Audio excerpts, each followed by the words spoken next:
Hello, Obaidul Quader বলছেন? কে hello, আপনি? আমি নাগরিক টিভি থেকে নাজমুস সাকিব। ও, কোথা থেকে? আমি আমেরিকা থেকে। আমরা ওই যে নাগরিক টিভি, আমাদের একটা চ্যানেল যে আছে। হ্যাঁ হ্যাঁ, নাম হ্যাঁ, শুনেছি। জি জি। আগেও চিনতাম তো। জি, তোমাকে আগেও আমি চিনতাম। আচ্ছা আচ্ছা, আপনি মনে হয় আমার ভিডিও দেখেছেন। হ্যাঁ, দেখেছি। তো ওই যে আপনার একটা ইন্টারভিউ দেখলাম, মানে খুব ভাইরাল হলো, একটা ইন্ডিয়ান গণমাধ্যমে আপনি একটা সাক্ষাৎকার দিয়েছেন। তো ওইটা নিয়ে একটু জানতে চাচ্ছিলাম আর কি। এই যে বলা হচ্ছে যে আপনি 5 আগস্টে নাকি ওই যে বাথরুমে আপনাকে পালিয়ে থাকতে হয়েছিল, তারপরে মানে ছাত্রদের সহায়তায় আপনি প্রাণে বেঁচে যান। তো বাড়ি অ্যাটাক করছে তখন, এছাড়া উপায় কি ছিল? তো আপনি কি তাহলে আর বলতে চান যে সত্যটাকে কেন? মানে ছাত্ররা কি তাহলে আপনি কি আপনাকে রক্ষা করেছে? হ্যাঁ, এটাও তো ঠিক।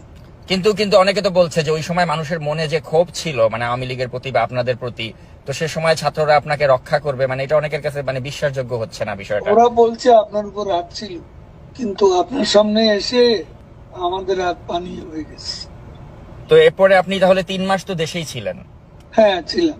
তো দেশ থেকে মানে তাহলে মানে গেলেন কিভাবে? ওখানে আপনাকে কারা সহযোগিতা করলো, এটা কি বলা যাবে? এটা কি বলা যায়? আচ্ছা। তো এখনো মানে দেখা যাচ্ছে যে 3 মোহাম্মদে। মাস পরে আমার আর জি আচ্ছা, বলেন।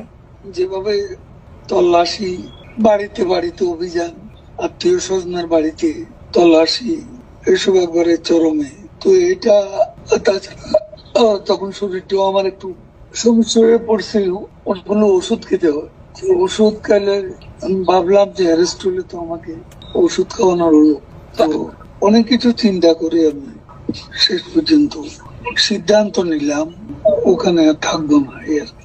তো এই যে 3 মাস যে আপনি থাকলেন, তো এই 3 মাসে তো আপনি নিশ্চয়ই বুঝতে পেরেছেন যে মানে মানুষের মনে যে আপনাদের আওয়ামী লীগকে নিয়ে যে এত ক্ষোভ, এই ক্ষোভটা কি আপনি মনে করেন না যেটা যুক্তিযুক্ত ছিল? কারণ আপনারা এই যে 15.5 বছরে যা করলেন, আপনার কি মনে হয় না যে এটা থেকে আপনাদের মানে সাড়ে 15 বছরে পদ্মা সেতুও তো আমরা করেছি।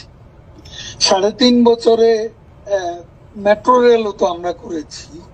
7.5 বছরে, 15 বছরে ঢাকা এলিভেটেড এক্সপ্রেসওয়ে তো আমরা করেছি। কিন্তু আপনারা যে কত উন্নয়ন করেছেন, উন্নয়নমূলক কর্মকাণ্ডের নামে যে জনগণের ভোটাধিকার আপনারা যে কেড়ে নিয়েছিলেন।